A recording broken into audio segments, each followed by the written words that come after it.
arkadaşlar, değerli dostlar. Yeni bir yayınla tekrar bir aradayız. Bugün yine çalışmamızda güne dair, ülkeye dair ne oluyor ne bitiyor ona bakacağız. Özellikle CHP'nin şu an içinde bulunduğu durum, bu kayyum meselesinin getirmiş olduğu sorunlar, e, çözüm komisyonu ve bunun Türk ve Kürt barış e, durumuna etkisine bakacağız. Çok değerli bir konuğum var. Değerli konuğum sevgili Kemal Cenik. Onunla bugün bu tartışmayı yapacağız. Kemal Hocam hoş geldin. Nasılsın? Merhaba, teşekkür ediyorum. Sağ olasın Kemal Üstadım. Dilerim Değerli hocam, sizler de iyisinizdir. bizler de iyiyiz. Çok teşekkürler. İşte ülke kadar diyelim. Evet, Dolayısıyla yani olup bitenleri takip etmek oldukça zor. Çünkü her şey hemen çok sıkı bir şekilde de değişim gösteriyor. Kemal hocam, izliyoruz CHP ile ilgili gelişmeleri ama ülkede de bir başka sıkıntılar var. Bugün CHP üzerinde uygulanmak istenenin Türkiye siyasetine etkileriyle ilgili bize neler söyleyeceksin? Yani bu noktaya gelinmesinin sebepleri, gerekçeleri, CHP'nin tutumu, bunu nasıl değerlendirmemiz gerekir değerli hocam? Ne diyeceksin bize? başta şunu belirteyim.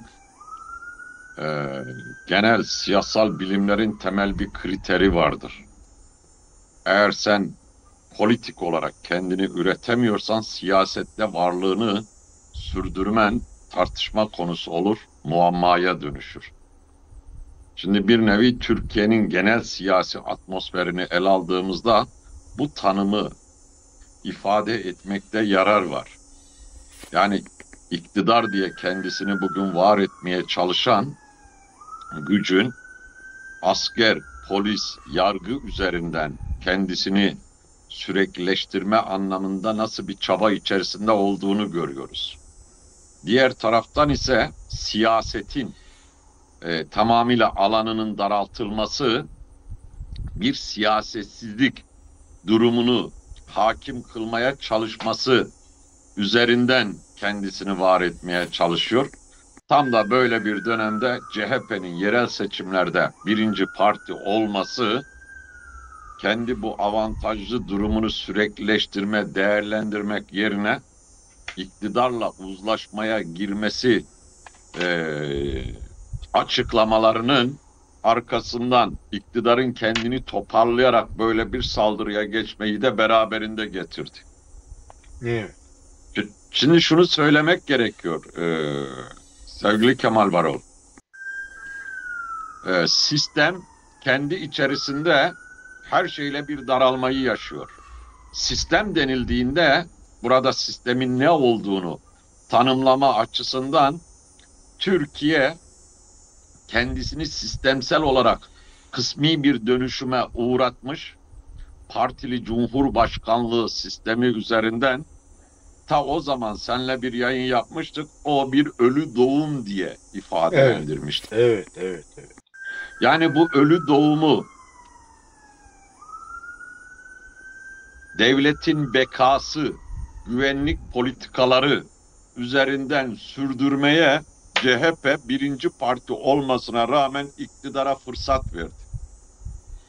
Şimdi bu farklı biçimlerde tartışılıyor.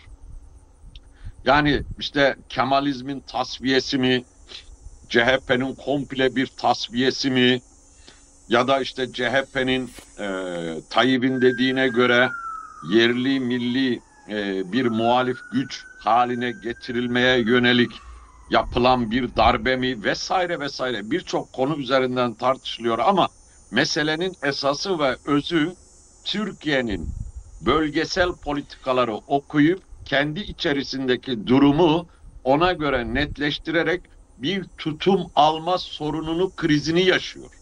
Hmm.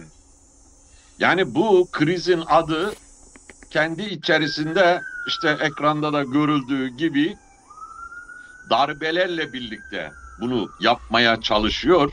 Zaten Türkiye'nin 100 yıllık cumhuriyet sistemi geleneğinde bu bir öncelik haline gelmiş. Ne zaman krize girse, ne zaman kendisini üretemese, ne zaman açmaz ve çıkmazların içerisinde olsa kriz anında devreye girer, darbeler devreye girer. Yani şu anda da Türkiye öyle bir süreci yaşıyor, öyle bir aşamayı yaşıyor. Geçmişte bunlar militarizm üzerinden gerçekleştirilen darbeler, bugün ise militarizmin dahi sivil siyasete doğru nasıl evrildiği gerçeği üzerinden sivil siyaset ve yargı, polis, asker üzerinden bütünlüklü olarak geliştiğini, gerçekleştiğini görüyoruz.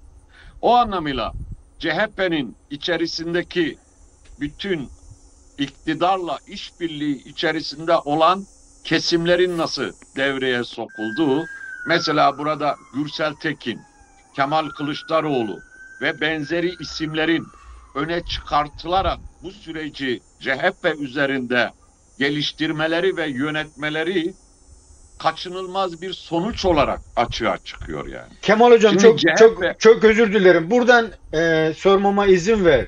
Şimdi tam da bahsettiğin aslında bu üç kişiyi sen söyledin ama ben daha da çok farklı boyutlu da algılanması gerektiğini düşünüyorum. O da CHP'nin bugüne kadar ki o kurucu e, parti özelliğinin getirmiş olduğu ve bütün kitlelerin aslında, yani bütün tarafların kendisini bir şekilde orada var etmek istediği, çünkü iktidar sonuçta onunla hareket etmek zorunda. Yani içinde muhafazakarı var, aşırı ulusalcısı var, Alevisi var, işte bir kısım Kürt var, sosyal demokrat var. Çünkü yani bakıyorsunuz, uluslararası sosyal demokrat bilmem ne toplantısı CHP orada ve bilmem ne devrimcileri o orada. Uluslararası bilmem işte ülke bilmem ne partileri yine orada. Dolayısıyla bunun, CHP'nin bugüne kadar taşımış olduğu bu misyonların günümüz şartlarında sanki dönüşüm noktasına gelmesi gerekiyor. Yani belki Kemalizmin tasfiyesi tabirinin de çıkışı bu olabilir mi? Bu çözülme olursa siyasete katkısı veya olumlu olumsuz katkılarına dair neler söyleyebiliriz? Şimdi şunu söyleyeyim, yani Türkiye'de ideolojik olarak CHP Kemalizmin temsili üzerinden ya da e, laiklik üzerinden ya da diğer türlü işte hukuk devleti olma üzerinden yıllarca bunu ifade etti, hamasetini yaptı, bunun üzerinden kendini üretmeye çabası içerisine girdi. Evet. Yok, üretilmiyor. Yani hatta 30-40 kişilik işte listeler ellerde dolandığı söyleniyor.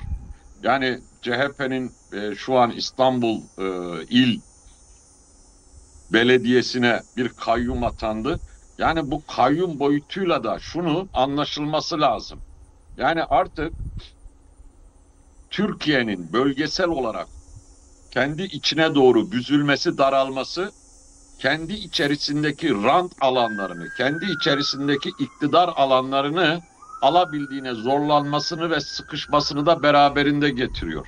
Burada şunu söylememde müsaade edin. E, Yani bu durumu açığa çıkartıp şikayet eden de eski CHP kalıntıları, bu kayyum diye atanan da eski CHP'nin içerisinden insanlar, bu süreci ilerletme, yürütme, yani bunun karşısında bir direnci örgütleme anlamında da yine CHP'nin kendisi. Dikkat edersen yani burada iktidar şu görüntülerin haricinde askerin, polisin işte bu süreci yönlendirme, dizayn etme durumu görülmez, bilinmez hale getiriliyor. Nedeni de şu ana kadar Türkiye'yi AKP iktidarı süreci boyunca ikili iktidar olarak yürüttüler. Yani yerel iktidarlarla genel merkezi devlet iktidarı üzerinden yürüttüler.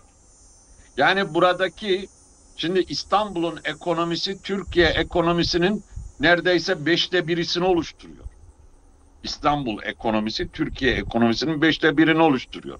Yani belediye demek o ekonominin aynı zamanda yürütmesi anlamına geliyor. Yani o anlamıyla İmamoğlu'nun böyle bir süreçte ekonomik ve siyasal bir bütünsellik içerisinde toplumsal yönetim karşılığı olarak devre dışı bırakılması, tamamıyla iktidarın o alanı ele geçirmediği takdirde kendi meşruiyetini geliştiremeyeceği sonucu üzerinden devam ediyor. Evet. Yani onun için zaten bunu o yerel seçimler öncesi Tayyip Erdoğan'ın, yani yerel iktidarların genel merkeze bağlı olması, genel merkezin yerel alanlarda politikalarının hükmünü yürütmesi ve pratikleşmesi anlamında bunu her boyutuyla tanımlıyordu. Hatta deprem bölgelerine bile gittiğinde, yani merkezi iktidara tabi olmadığınız sürece yerel alanlara bizden destek beklemeyin açıklamasını çok açık net bir şekilde yapıyordu. Şimdi bütün o süreçlerin artık pratik uygulama haline gelindiğini, girdiğini düşünüyorum ve bunun da böyle e, bugünden yarına hemen açığa çıkan bir gelişme değil, önceden planlanmış, o önceden planlanmış durumların şu an pratik olarak faaliyet anlamıyla, taktik anlamıyla bizzat devreye sokulduğunu, yürütüldüğünü düşünüyorum. Yani burada birilerinin dediği gibi Kemalizmin tasfiyesi, birilerinin dediği gibi işte CHP'nin komple tasfiyesi ya da CHP'nin bölünmesine yönelik bir çabanın olması vesaire vesaire. Bunlar işin, bu sözünü ettiğimiz gerçeklik karşısında teferruatları olarak kalıyor. Yani ayrıntılar olarak kalıyor. Onların üzerinde gerekirse dururuz, değerlendiririz. Kemal Hocam, yani bugüne kadar AKP'nin iktidar olma sürecinden günümüze, e, yani bu, ben öyle düşünüyorum en azından. CHP'nin çok büyük katkıları oldu. Ta Deniz Baykal'ın Sayın Erdoğan'la ilişkisinden tutun, işte Kılıçdaroğlu'nun yani istemiyoruz ama işte evet deriz deyip Kürt siyasetçilerinin hapse girmesini sağlayacak bu kaldırma süreçlerine kadar, bugüne kadar bile, hatta bu son komisyon tartışmalarına gelesiye kadar orada bile tereddütler yaşadı CHP. Girelim mi girmeyelim mi, en azından o tartışmalar yapıldı. Ulusalcıların öne çıkışı vesaire. Yani bu ciddi anlamda, eğer böyle bir dönüşüm olacaksa, yani direkt iktidarın bunu öncelemesi imkansız dahi olsa, kendi içinde o dönüşümü yaşaması gerekmiyor mu artık? Yani eğer Kürtlerin de bu barış talebinin artık e, olmazsa olmaz bir sürece girmesinden de hareket ettiğimizde, bunu CHP kendine ve toplumun gerçekten gerçek siyaset sahnesine çıkışı için e, yaratabileceği bir zemin olarak değerlendirmesi gerekmiyor mu? Bu konuda bize neler söyleyeceksin hocam? Başta şunu belirteyim. Türkiye'nin 100 yıllık siyaset gelişiminde, planlamasında, yani Kürt inkarı, Kürt asimilasyonu, Kürt soykırımı, Alevi inkarı, Alevi asimilasyonu esas öncelikli olmuştur. Oradaki toplumsal dinamiklerdeki gelişme, onun örgütlü bir hale gelişerek dönüşmesi, çok daha azimli bir mücadele, işte savaş boyutuyla olsun, siyaset boyutuyla olsun öne çıkması, devlet sürekli kendisini onun üzerinden konumlandırdığı, siyaseti onun üzerinden pozisyon alma durumu içerisinde olduğunu hiçbir zaman unutmayalım. Yani bu esastır, bu önceliklidir. Şu gelişmelerin karşısında bile dikkat edersen, Kürt hareketinin stratejik değişimi anlamında Devlet Bahçeli'nin DEM Parti grubuna giderek el sıkmasıyla yaptığı açıklamalar, ondan sonra CHP'yi de hedefe alan operasyonlar biçimiyle açığa çıktı, gelişti. Hı hı. Bu ne anlama geliyor? Bu şu anlama geliyor: her şey devletin denetiminde oluyor hissini, duygusunu, düşüncesini oluşturmanın bir çabası içerisinde olduklarını görüyoruz.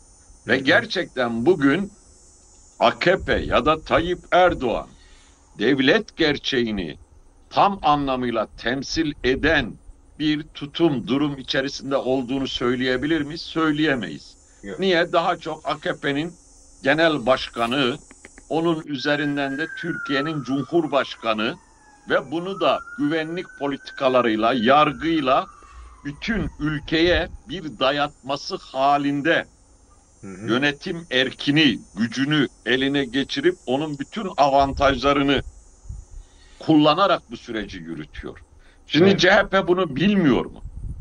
Biliyor. Özgür Özel bunu bilmiyor mu? Biliyor. Hı Çok hı. avantajlı durumda olma hallerini. Mesela Özgür Özel'in şu son açıklaması var bütün bu gelişmeler karşısında. Komisyonu CHP'ye bozdurmak istiyorlar diyor. Evet. Komis Evet. Çok ilginç komisyon bir yorum. nedir? Hı. Komisyon meclis içerisinde Kürt sorununun çözümünde oluşturulan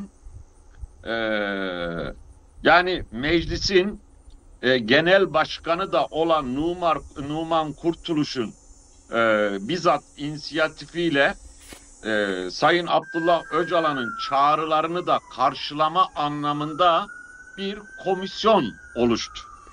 Yani bu komisyonun tam anlamıyla hedefleridir, amaçlarıdır ya da bu komisyonun oluşumundaki Türkiye'yi kapsayıcı, kucaklayıcı, siyasi boyutundan sivil toplum boyutuna kadar neler gözetildi bu ayrı bir tartışma komisyonun durumu. Ama Özgür Özel'in bir CHP genel başkanı ve şu an birebir temsilcisi olarak hatta o komisyona milletvekili temsilci verip vermeme konusunda bir sürü tartışmaları e, geliştirdiler. E, CHP genel merkezine bu konuda baskı yapma, dayatma anlamında kamuoyu oluşturmaya çalıştırdılar. Tüm bunlara rağmen direnen komisyonun içerisinde yer alma konusunda Kürt sorununa yaklaşımını, tavrını belirtmeye çalışan CHP buradan kendisini Kürt meselesine ifade etme anlamında e, bir yaklaşım belirleme anlamında bu meselenin mecliste çözülmesi gerektiği konusunda Kürt hareketi kadar ısrarlı olma gerçeği bütün bu girişimlere rağmen Özgür Özel'in CHP'ye komisyonu bozdurmak istiyorlar. Komisyonu devre dışı CHP'nin komisyondan çıkmasını, Hı hı. Evet. dayatmalarını bu şekilde ele alıp değerlendirmesi önemli. Hı Fakat hı. iradi olarak, bütünlüklü olarak CHP'nin bu konuda hemfikir olma anlamında bir durumunun olduğunu da söyleyemeyiz. Şu an iktidar denilen AKP ve MHP içerisinde komisyona yaklaşım, komisyonu muğlaklaştırma, komisyonu böyle asıl amaç ve hedeflerinden koparma anlamındaki bütün tavır tutumlarının birçok boyutunu CHP'de de görebiliyoruz. Ve Evet. onun için ben şunu söylüyorum sevgili Kemal Varol, sistem bir bütün nasıl işlediğini, nasıl çalıştığını görüyoruz. Evet. Yani sistem derken de burada sistemin siyasi yüzü olan iktidarıyla muhalefetiyle sadece iktidar savaşının haricinde politik olarak aynı hamaseti süreklileştirme ve gündemleştirme üzerinden kendilerini nasıl var etmeye çalıştıklarını görüyoruz yani. Evet. O anlamıyla ben şunu söylüyorum. Sürecin hassasiyetini gözetebilmeleri, komisyonun bütün görünürlüğüyle açığa çıkarılması, komisyonun Kürt sorununu çözme iradesini ortaya çıkaracak bir şekilde bir yaklaşım içerisine girmeleri hayati önem taşıyor. Aha işte nedir? Ayşegül Doğan dün açıklama yaptı. Hem İmralı heyeti hem DEM Parti eş genel başkanları hem de Türkiye Sol Sosyalist Hareketi'nin içerisindeki temsilcileri olarak geniş bir ekiple İmralı'yı gidip ziyaret edecekleri. İmralı'yı girip ziyaret etme konusu tamam okey ama komisyonu o kadar o kesimlerle alabildiğine CHP'sini de bu sürece katarak gündemleştirme durumları meclise ayrı bir baskı yapma, iktidarın siyasal alanını daraltma, politik hamasetini boşa çıkarma anlamında büyük önem taşıyor. Şimdi AKP'nin şu anki CHP'ye yönelik Devlet Bahçeli'nin de destek vermesi üzerinden yürütülen operasyonları yine Kürt sorunu ekseninde Türkiye'de açığa çıkan politik iklim, atmosfer, bölge düzeyinde Rojava üzerinden, Şam üzerinden açığa çıkan durum olarak okuma yönleri var. Yani şimdi burada şunu çok açık söyleyelim. Bu defalarca söylendi. Türkiye'de gerçekten siyasi olarak varlığınızı sürdürmek istiyorsanız, politik anlamda bu sürece karşılık olabilecek, cevap olabilecek bir tutum, durum içerisine girmek istiyorsanız, bu sürecin ana karakterine, bunu belirleyen iradenin demokratikleşme anlamındaki talep ve halkın içerisindeki bulunan duruma karşılık vermek zorundasınız, cevap vermek zorundasınız. Buna değişim dönüşüm dediğimiz gerçeklik. Diğer taraftan şunu belirterek bunu hukuken bitmişsiniz, tükenmişsiniz. Yani Türkiye artık ne uluslararası hukuku dikkate alıyor, ne kendi hukukunu uygulayabilecek bir güç, kapsayıcılık içerisinde kucaklayıcı olma durumunu gerçekleştirebiliyor. Ekonomik olarak iflasın eşiğine gelmişsiniz. Yani ekonomik olarak da ciddi, büyük, derin krizler yaşıyorsunuz. Aha şu an Türkiye'nin niye Katarcılık yapıyor? Dün İsrail Katar'ı vurmuş. Evet. İlk tepki gösteren Türkiye. Burada devreye girerek ekonomik olarak oradan ne devşirebilir? Ya da Katar ve Suudi Arabistan'ın Şam üzerinden aktaracakları belli ekonomik durumları Türkiye ne kadar aktarabilir?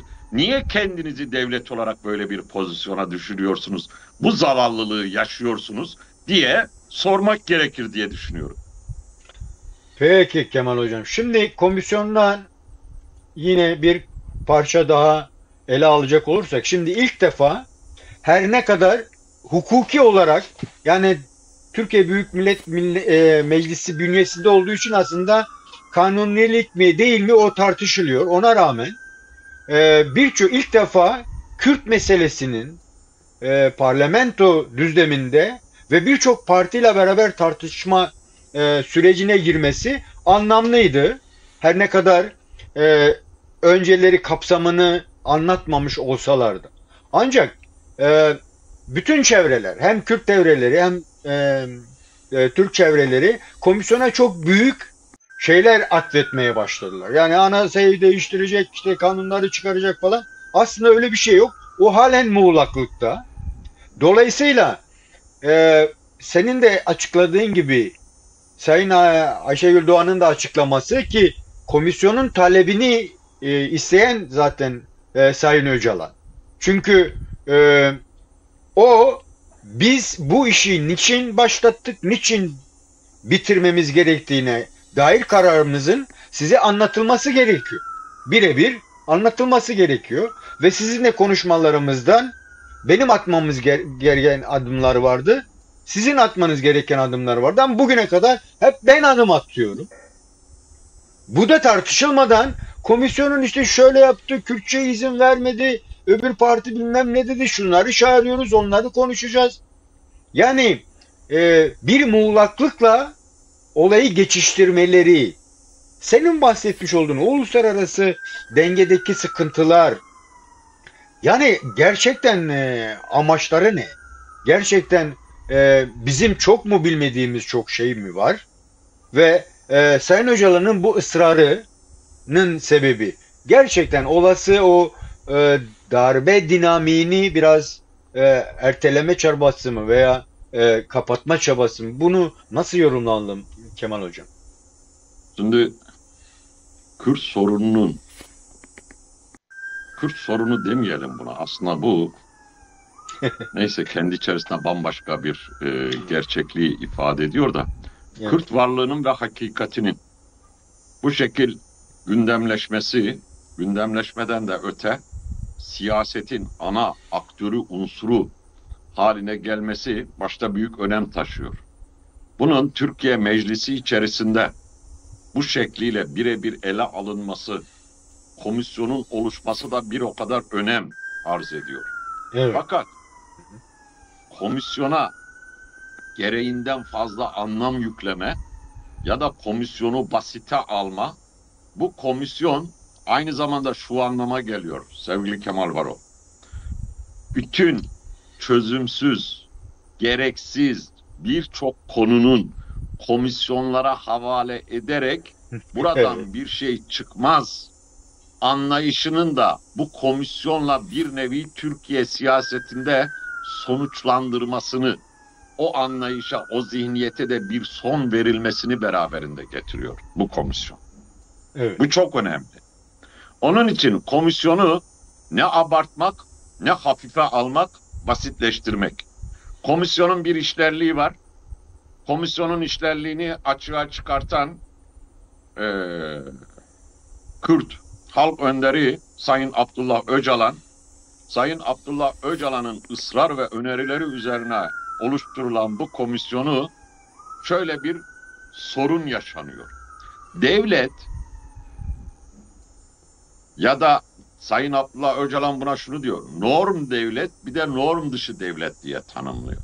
Hı hı. Türkiye'de norm devletin üstünde norm dışı hukuk uygulamasında bulunmayan, siyasette üretici olmayan, daha çok kriminalize olmuş, daha çok savaş durumu üzerinden kendini besleyen savaş baronları, Tayyip Erdoğan geçen gün diyor ki bütün savaş baronlarının savaş ısrarına rağmen biz bu süreci yürüteceğiz.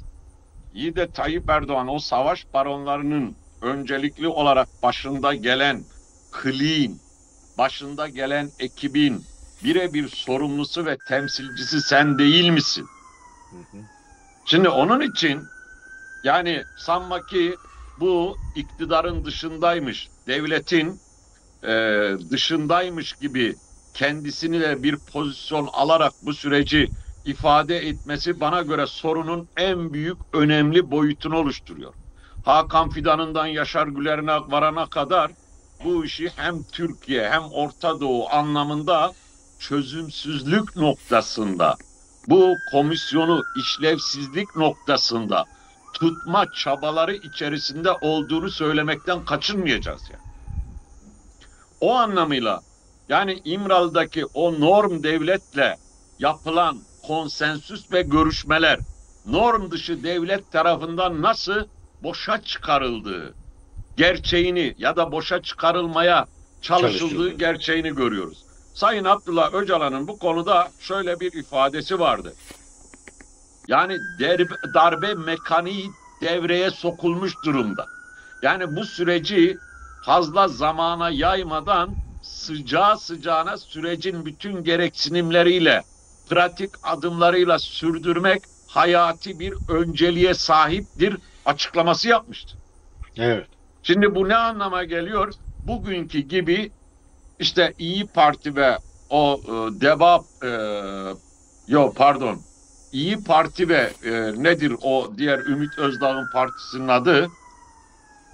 Yani bu iki partinin haricinde Türkiye'nin bütün siyasi eklemlemeleri, siyasi denge ve denklemleri bunun üzerinden kendisini okey demiş, var ediyor. Ama öbür taraftan da bunun karşısında iki tane kıytırık denilebilecek siyasi iradeden yoksun, bizzat devlet tarafından ırkçılık, milliyetçilik, şovanizm geliştirilmesi üzerinden kurulmuş iki siyasi partinin burada önü açılıyor, onlara alan açılıyor ve komisyon işlevsiz hale getirilmeye çalışılıyor. Savaşın sürekli kışkırtılması ve tahrik edilme durumu öncelik haline getiriliyor. Bu fazla anlaşılmaz sevgili Kemal Varol. Yani Evet. madem ki iktidar olarak bu süreci onaylıyorsanız ona göre tutarlı davranacaksınız. bu tutarlılık da yetmiyor, üzerinize düşenleri yerine getireceksiniz demektir.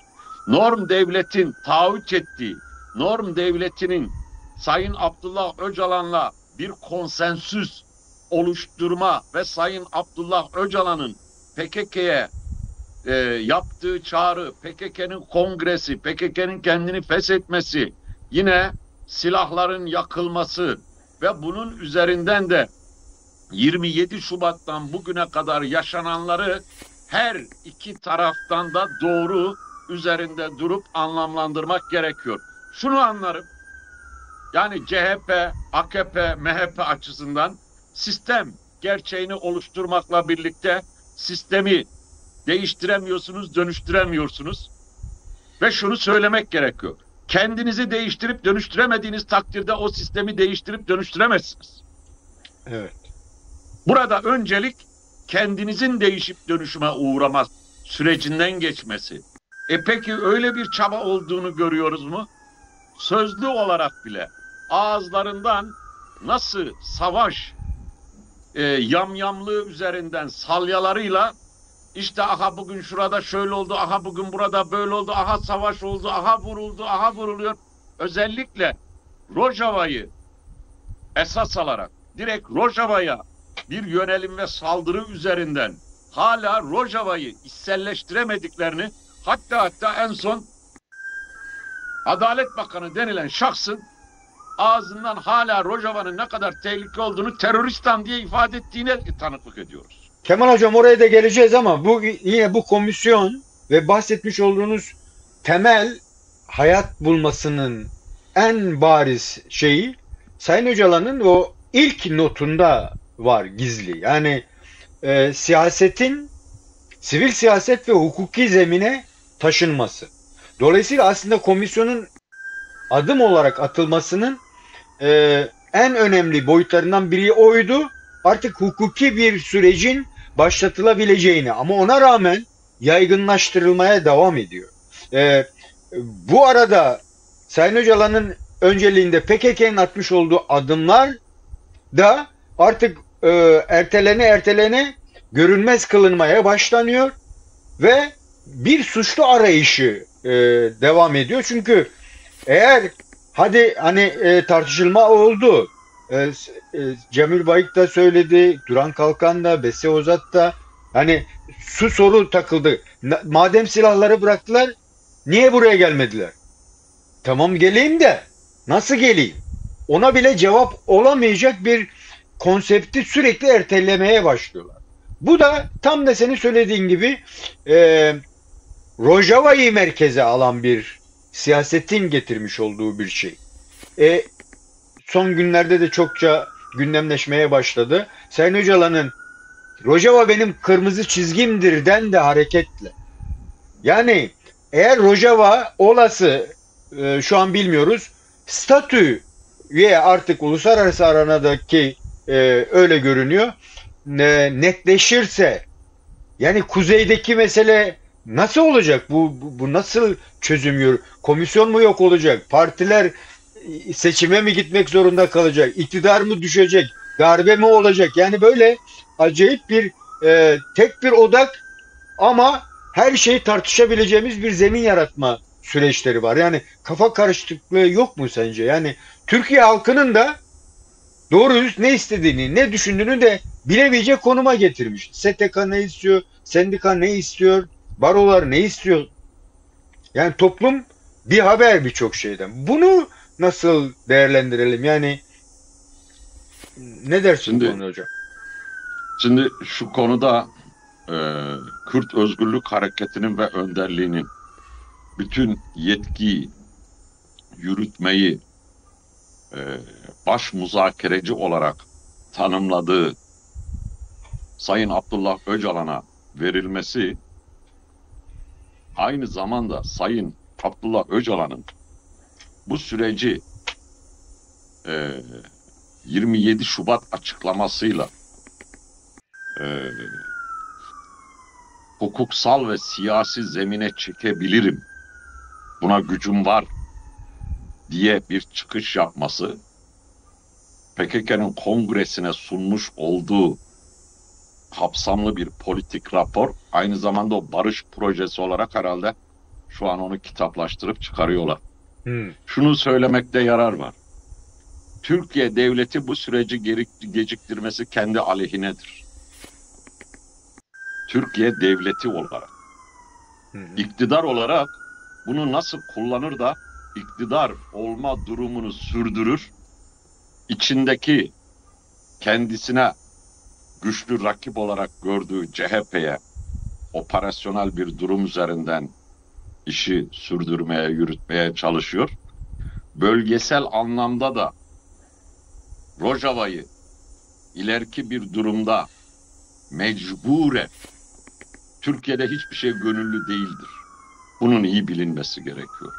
Mecburen tanınması karşılığında kabullenilmesi durumunda, ki bu da kolay değil, şu an alabildiğine Şam ve Rojava üzerinden müthiş bir mücadele yürütülüyor. Mesele sadece bir Rojava ve Kuzey Kürdistan boyutu değil. Bunun Güney Kürdistan'ı var, Roşalat gerçeği var.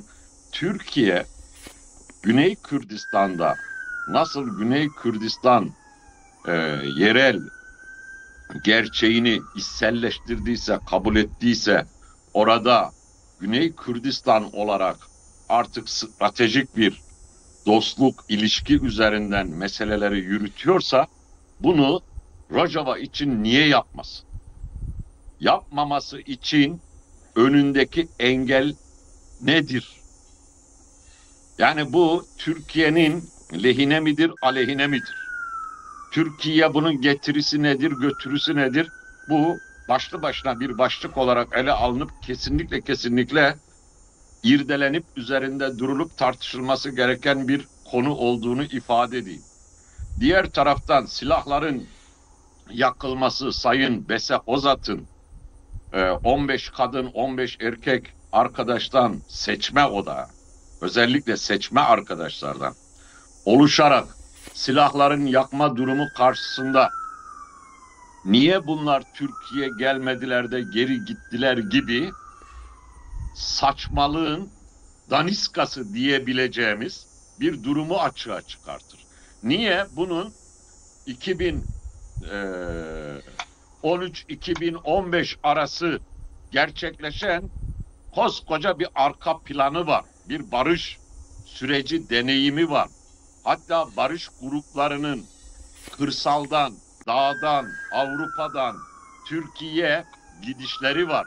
Evet. Yani bu arkadaşlar niye kendilerini hiçbir yasal, hukuksal zemin hazırlanmadan, herhangi bir düzenleme yapılmadan bu arkadaşlara rahat bir siyaset yapabilecekleri, toplumsal, sosyal ilişkilerin içerisinde kendilerini var edip, ifade edip yürütebilecekleri bir durum, bir ortam hazırlanmadan böyle bir soruyu sormak kadar saçma bir şey olabilir mi yani? Şimdi onun için ben şunu ifade edeyim. Şu an medya savunma alanları diye tanımlanan arkadaşların şu an görüntüde de olduğu gibi bulundukları zemin hala 4 parça diye ifade edilen Kürdistan gerçeğini bir bütünsellik olarak iradi, temsili anlamında onun siyasal öncüsü ve sözcüsü olarak bu süreci nasıl yürüttüklerinin de diğer bir göstergesidir. Buna ek olarak şunu söyleyeyim. Roşalat bunu destekliyor. Güney Kürdistan bunu destekliyor. Burada küçük bir parantez açarak şunu da ifade edeyim. Mesut Barzani'nin 2 gün önce yaptığı açıklama var. Yani bu barış sürecini desteklediklerini, Sayın Öcalan'la dışarıda görüşme umudu olduğunu ve bu barış sürecinin önündeki engellerin kaldırılması konusunda da üzerlerine düşenleri yapacaklarını, aynı zamanda Güney Kürdistan dediğimiz zaman Hevler ve Süleymaniye'yi iki başlı olmaktan çıkartıp bir tek merkez olma durumu üzerinden de bu sürece katan gücün, iradenin şu gördüğümüz gerçeklik olduğunu, Kürt özgürlüksel gelişimi olduğunun altını çizmekte yarar var sevgili Kemal Varol. Öbür taraftan şunu ifade edeyim. Yani Sayın Mesut Barzani'nin Kürt Ulusal Birliği'nin oluşması konusunda bu açıklamayı Fransa'dan yapıyor. Fransa'da daha önce işte YPG üzerinden, Rojava üzerinden gerçekleşen devrimin Fransa'ya çok derinlikli yansımaları var. Dünya kadar para akıtıp bir sokağın adını Peşmerge Sokağı koyma üzerinden bir açılış toplantısına gitmesi durumunda böyle bir açıklamayı yapıyor. Kemal Hocam, Yani bu ben önemsiyorum ama bunu yine Suriye bağlamında da ele alıp belki son bir çalışma olarak ele alalım. Çünkü e, dediğiniz tam da öyle bir nokta da var. Yani YPG veya SDG'nin Fransa'ya gitme işi. İşte Sayın Barzani'nin Sayın Öcalan'la görüşmek isteği. Aynı zamanda Sayın Öcalan'ın da ta bu süreç başlamadan birçok Kürt birimine mektup göndermesi. Dolayısıyla yani sanki Rojava denklemi ile Güney denklemini bir arada çözmek gibi de belki yeni bir liderlik diyebileceğimiz bir olgu da mümkün mü? Bu soruyu Kürtler artık sorması gerekmiyor mu? Eğer gerçekten de konfederal düşüncenin hayat bulması gerekiyor. Konfederalizm çünkü Kürt parçalarının kendi aralarındaki. Dolayısıyla yani Kuzey'in bu sıkıştırma sebebinin de anlaşılması gerekiyor. Belki de egemenlerin yani işte Tom Barak eliyle batıdaki düşüncenin veya ABD düşüncesinin değişiklikler göstermesi, yeni bir adımın da atılması gerektiğini. Dolayısıyla yani önümüzdeki günlerde Sayın Öcalan'la komisyonun görüşülüyor olması, Sayın Barzani'nin işte bunu e, öncelemesi, dolayısıyla hatta hatırlarsan Rudav'da bir görüşme yapılmıştı. Hem Salih Müslüm hem de e, İçişleri Bakanı diyebileceğimiz Sayın İlham Ahmet'le. Orada neden olmasın Türkiye ile de görüşebiliriz.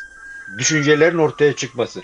Böyle bu bağlamda baktığımızda Rojava ve Güney'in bu yakınlaşması YPG'nin mesela YPG'de de böyle bir çıkış yapılmıştı. Sayın Taliban evet Talabani böyle bir şey demişti. Yani Rojava bizim de kırmızı çizgimizdir gibi bir laf söylemişti. Böyle baktığımız zaman yani bu sıkışmışlığı kısa sürece aşabilecek mi Türkiye? Ne dersin hocam bu konuda? Son olarak belki şimdi, bununla o bitirelim. zaman hemen şöyle toparlayayım. Dafıl Talabani'nin suikast girişimi ve tasfiye edilme darbe girişimi bu önemli bir şey. Türkiye'nin ve KDP'nin işbirliğiyle gerçekleştirilmesi ve bunun önünün alınması, hemen arkasından orada sosyal demokratların merkezi toplantısının yapılması. Ama bundan önce sorduğun soruya ilişkin şunu söylemek gerekiyor. Rojava ulusal konferansı toparladığı bir konferans gerçekleştirdi. Evet. Bu konferansın sonuç bildirgesi var.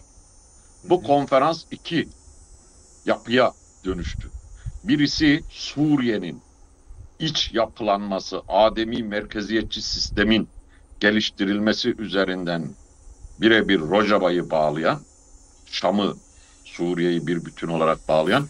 İkincisi ise 4 parça Kürdistan üzerinden Kürt Ulusal Birliği'ni öncelik haline getirmesiyle bir bildirge yayınlandı. Buna Sayın Mazlum Avcı da katıldı, Sayın Salih Müslüm de katıldı, Sayın İlham Ahmet de katıldı. Hepsi buna katıldılar. Arkasından güneyde gelişen toplantılar oldu. Hatta Süleymaniye'de çok görkemli bir kadın konferansı gerçekleştirildi. Arkasından bu sosyal demokratlar toplantısı gerçekleştirildi. Yine Rudav'ın düzenlemiş olduğu, ben Rudav'ı sadece bir basın kolu olarak biliyordum ama Rudav bir vakıfmış. Yani Rudav'ın düzenlemiş olduğu Hevler üzerinden gerçekleşen çok önemli bir etkinlik, bir çalışma oldu. Tüm buralara Sayın Abdullah Öcalan'ın bizzat Mesajları gitti. kaleme aldığı mektupları götürüldü, taşırıldı. Buradan ortak bir toparlanma gerçekleştirildi. O anlamıyla Güney Kürdistan'la Rojava'nın bir bütünselliği, genel çerçevesi ve hatlar boyutuyla oluşmasına rağmen bunun içinin doldurularak gerçekleştirilmesi gerekiyor. Bunu böyle kapatayım. Bu durum karşısında büyük bir talihsizlik. Güney Kürdistan'ın da katıldığı Rojava'da gerçekleştirilen Kürt Ulusal Konferansı'na Enekese. Yenekese'nin de katılma durumu olmasına rağmen Yenekese burada yine biliyorsunuz Yenekese Türkiye istihbaratı, yine Barzani istihbaratı ve Amerika'nın da fiili olarak içerisinde yer aldığı bir yapı oluşturulma durumu üzerinden kendisini gerçekleştirmiştir. Yani 3 gün önceydi Şam'la kendilerinin Rojava'dan bağımsız, Güney Kürdistan'dan bağımsız görüşme talep ettikleri söylendi ve Şam o görüşmeyi geçmişte olduğu gibi kabul etmediğini açıklamaları durumunda geri adım atıldı. Hemen arkasından Hakan Fidan'ın bu duruma ilişkin yapmış olduğu açıklamalar vardı. Mesele sadece işte bir YPG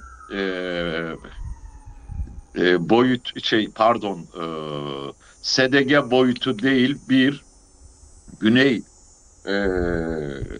durumundaki oluşan yapının PKK üzerinden Rojava'ya nasıl aktarıldığı ve Rojava'da sadece oradaki özerk yönetimle değil birçok Kürt çevreleriyle nasıl bir dostluk ilişkilerinin olması durumu üzerinden Rojava'yı ele alıp değerlendirme durumuna tabi tutup Rojava'ya karşı bir tavır tutum belirleme durumu içerisinde olduklarını ifade etti yani.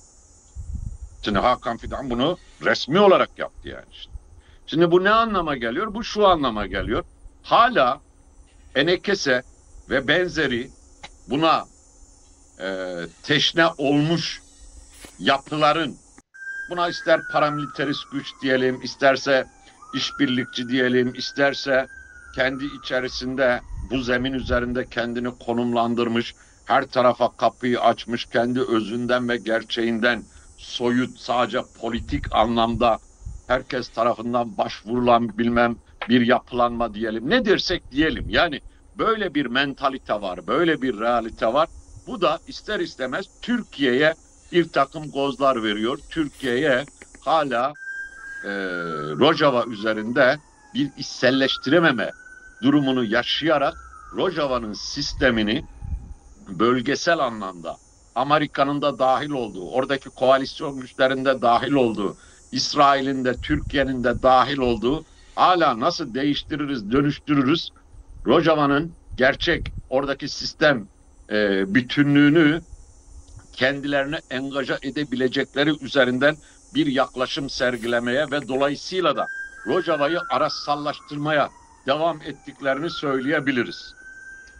Aslında son eklemek istediğim bir şey var. Buraya Buyurun. ilişkin farklı bir şey var mı soru? Yani farklılık şu, dediğim gibi, eğer komisyonun gecikmesi de dolayısıyla sağlıklı bir CHP'ye baskı da, bunların bütününün aslında Kürt-Türk barışının çok da ertelendiği görüşü hakim kılmaya başlanıyor. Dolayısıyla Güney ile Rojava'nın nasıl ortaklaşacağı tartışmasının bence gündemleştirilmesi, varsa yeni bir liderlik anlayışının ortaya çıkarılması diye ben düşünüyorum. Ancak Yok Kemal Ustam. bunun aynı zamanda Sayın Öcalan'ın fiziki özgürlüğünün de bir an önce tartışılıp hayata geçirilmesi gerekiyor.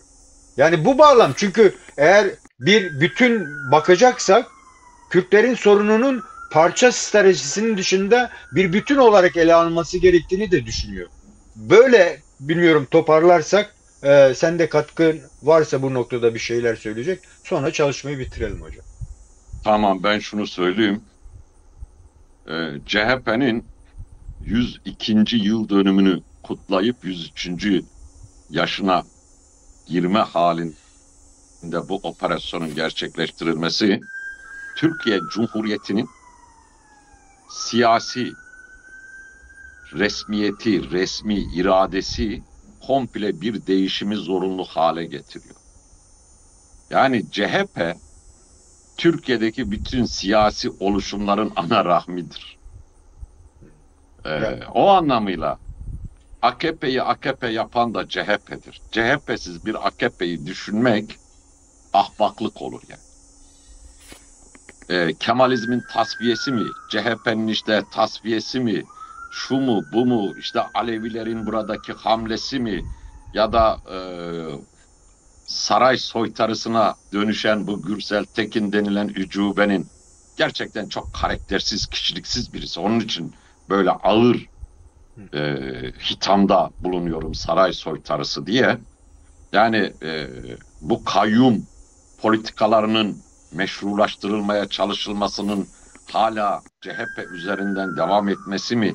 Yani bütün bunların bütünlüğünü oluşturan arkasındaki başlı başına Kürt'ün artık siyasi bir irade olarak açığa çıkması, Türkiye siyasetinin tıkanmasını, Türkiye devletinin bu anlamdaki kabızlığını, yeni bölgenin denge ve denklemleri üzerinden kendisini var etmesini zorunlu hale getiriyor. Ve bu konuda da ben şunu söyleyeyim. Başta Sayın Abdullah Öcalan olmak üzere bunun İmralı heyeti ve bunun arkasındaki bütünlüklü duran gücün yek vücut halinde yeni bir toplumsallaşmayı kendi ekseninde oluşturma ve bunun Türkiye'ye olan derinlikli yansımalarının etki ve sonuçları. Türkiye'deki bu alt üstlüğü yaşatan depremin iç yapı açısından birinci önceliği bu olduğunu söyleyebiliriz. İkincisi ise dışarıdan olan gelişmeler. Bak, bölgede Hamas'ın herhalde 3 yılı geride bıraktığı,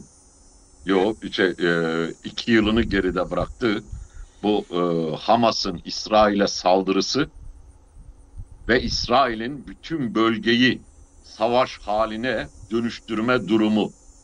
Şimdi İsrail'in ve Türkiye'nin ilişkilerini ya da İsrail'in oradaki konumunun ne olduğunu anlamayanlar, kendilerine olan yansıyan boyutlarıyla bu işi anlamlandıramayanlar önümüzdeki siyasal ortamda ve iklimde var olma şansları olmayacağının altını bir kez daha çizelim. İsrail sadece son bir yıl içerisinde hem Türkiye operasyonlar çekiyor, Suriye üzerinden Türkiye operasyonlar çekiyor. Özellikle bu Humus, Laskiye, Palmira bundan 2 gün önce Türkiye'nin Suriye'deki bütün birikimlerini, altyapısını aralıklı operasyonlarla ortadan kaldırıyor. Diğer taraftan bütün Orta Doğu'da bir yıl içerisinde bakın düzenlediği saldırı ve ülkeler Filistin, Lübnan, Suriye, İran, Irak, Yemen, Tunus ve Katar. Bu ne anlama geliyor? Bu bölgedeki Türkiye'nin daralması, sığlaşması, İsrail'in baskı ve basıncı Türkiye'yi geri adım attırıyor. Bunun aynısı Kafkaslar açısından söyleyebiliriz. Aynısını Balkanlar açısından söyleyebiliriz. Aynısını işte Akdeniz daha derinliklerinde Libya'ya varana kadar bunu ifade edebiliriz. Bu dışarıdaki daralma kendi içerisindeki baskıcı ve basıncı daha da derinleştirerek açığa çıkarmayı beraberinde getiriyor. Bu da operasyonel anlamda operasyonlar çekerek bu krizleri nasıl atlatacağının sistem olarak bir tavrı, tutumu içerisinde kendisini var etmeye çalışıyor. Yani sonuç olarak şunu söylemekte yarar var. Güya ortak iç barışı sağlayarak bu süreci aşacağını iddia eden norm devlet dediğimiz gerçeklik aklını başına alıp norm dışı, kriminal, norm dışı, terör, norm dışı, kendi içerisinde uyuşturucu, kumar ve benzeri durumlara, fuhuş anlamında durumlara müdahale ederek barışın önündeki bütün engellerin, Sayın Öcalan'ın bir açıklaması vardı. Barışın önündeki engelleri temizleme görevi bize kaldı diyordu, bize düştü diyordu. Yani o barışın önündeki engelleri kaldırma konusunda üzerlerine düşen rolü oynamazlarsa kendi çöplüklerinde, kendi çukurlarında deyim yerindeyse amiyane tabirle kendi pisliklerinde boğulmaktan kendilerini kurtaramazlar. Bunu açık net söylemek gerekiyor. Ne kadar süreci geciktirseler de, ne kadar iktidar hesabı yapsalar da, ne kadar burada kendi varlıklarını sürdürme çabası içerisinde olsalar da süreci, bölgeyi doğru okuyamadıklarında, doğru ele alamadıklarında bugün olmazsa yarın tasfiye olmaları kaçınılmaz hale gelir. O sözün ettiğin anlamda yeni bir siyasi öncülük, önderlik oluşturma boyutuyla sevgili Kemal Varol, şunu söyleyeyim, öyle siyasi önderlikler, siyasi öncülükler her dönemin taktik durumlarına göre, her dönemin atmosferine göre açığa çıkan, gelişen bir şey değildir. Yani Kürtlerin ilk defa tarihsel anlamda bir önderliksel gerçeği açığa çıktı. 50 küsür yıldır siyasi ideolojik mücadelesini veren, 42 yıldır amansız bir silahlı mücadelesini yürüten ve gelinen aşamada Kürt varlığını bütün dünya ölçeğine getirip tanıtan bir gerçekliği açığa çıkardı. Bundan sonraki açığa çıkabilecek taktik önderlikler, bu stratejik önderliğe, felsefi önderliğe, yani hizmet etmekten de öte, hizmet etmek belki biraz yadırganabilir, kaba bir tabir olarak algılanabilir. Herkese yetecek düzeyde bir derinliğe, bir birikime, bir entelektüel gerçekliğe de ulaştığını söylemek abartılı olmaz diye düşünüyorum. Bu hem Roşalat, hem Rojava, hem Başur, hem Bakur üzerinden bölgenin yeni gücü, yeni dinamik gerçekliği olarak Kürt varlığını görünür kıldı, açığa çıkardı ve şu an bölgede yükselen iki güç var. Sözlerimi bunlarla noktalayayım. Devlet zihniyeti üzerinden ya da bu kapitalist uygarlık diye tabir edilen devlet gerçeği, ulus kapitalist devlet üzerinden İsrail bunun bir öncülüğünü oluşturarak bölgenin yeni yükselen trendinde en öne çıkan gücüdür. Diğer yönüyle halklar açısından, özgürlükler açısından, emek açısından, kadın açısından, inançlar açısından da bunun öncülüğünü yaparak bunu yükselten gücün özgürlük hareketi gerçeği ve özgürlük hareketi önderliğinin bu konudaki büyük birikimlerinin süreçte dahil ederek, Rojava gerçeğinde vücut bularak, ete kemiğe bürünerek kendisini açığa çıkardığı ve dünyanın gündeminde böylesine görkemli bir yer alma haline dönüştüğünü ifade edebilirim. Peki hocam, çok teşekkür ederim. Değerli arkadaşlar, değerli dostlar, bugünkü çalışmamızın da sonuna gelmiş bulunuyoruz. Ülkede olup bitenlere bakmaya çalıştık. Siyaseten iktidarın CHP'yi temel alarak yapmış olduğu baskılar, daha doğrusu daha öncesi dönemde Kürt siyasal hareketi üzerindeki baskıları bir taraftan CHP'nin üzerine yoğunlaştırarak, aynı tarafta komisyon aracılığıyla da sorunu çözecek zeminlerin oluşması için Kürt siyasal hareketinin Sayın Abdullah Öcalan öncülüğünde başlatmış olduğu barış sürecinin işte bir anlamıyla aslında ertelenmeye çalışıldığı bir süreç. Bunun yanı sıra iktidarın veya devletin belki de rejimsel değişimi, mümkün kılacak adımlar mı atıyor sorusunu sordurmaya. Öte taraftan da en önemlisi de bütün bu meselelerin aslında bağlanmış olduğu Orta Doğu'daki egemenlerin yeniden bir ataklarıyla merkezi Suriye olan bir sorunsalın çözülmesiyle de ilişkilendirildiğinde yine oradaki Kürtlerin SDG temelindeki durumu, statüsü, ne olabilirlerini Sayın değerli arkadaşımız Kemal Cenik de tartışmaya çalıştık. Kendisine teşekkür ediyorum. Kemal Hocam çok sağ olasın, katıldın. Teşekkürler. Yine de son olarak katmak istediğim bir şey varsa buyurun.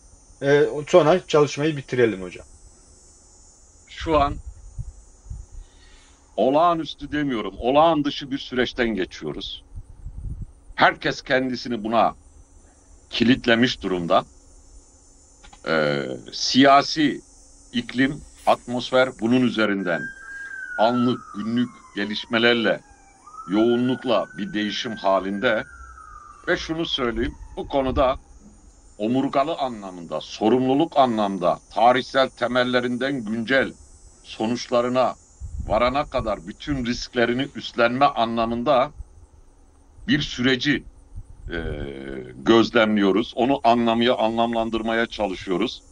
Dilerim bizi dinleyen değerli sizin takipçileriniz bu süreci daha da yakından, hassasiyetle takip etmelerini diliyorum. Ben teşekkür ediyorum. Başarılar diliyorum. Sevgili Kemal Varol. Teşekkürler hocam. Tekrar yeni bir çalışmada görüşmek üzere. Hoşça kalın değerli arkadaşlar.